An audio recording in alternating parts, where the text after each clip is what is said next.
सत्यनारायण बलिदान पर जन्म तिथि है। आम एक दिन के सम्बलपुरी दिन बोलिक मानु। आज सका सांस्कृतिक समाज आरंभ कर तो गोटे गोटे कार्यक्रम लेकर जाओ। आज दीटा इथि लगी महत्व है जिते ओडिया भाषा आरंभ नहीं से बंगाल लोक मैंने कहले कि ओडिया एक तो भाषा नुहे से आज भी आपको बहुत जन कहसन सम्बलपुरी गोटे लोक भाषा है इटा गोटे भाषा नुहे है।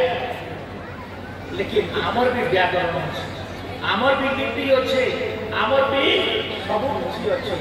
आओ सकाଳେ जड़े साहित्यकार लिखुले कहते जे ओडिया भाषा जिते पुस्तक अच्छे कि अन्य साहित्य जिते पुस्तक अच्छे सम्बलपुरी साहित्य भी तार कम पुस्तक ना कम लेखा ना जगह अनेक लेखक बाहर अनेक लेखा अच्छे अनेक नाटक अच्छे सब को लेकर सम्बलपुरी भाषा को समृद्ध करता है धनी कर भाषा आगामी दिन में भारत सरकार को अष्टम परिच्छेद मागुछु को स्वीकृत प्रदान करा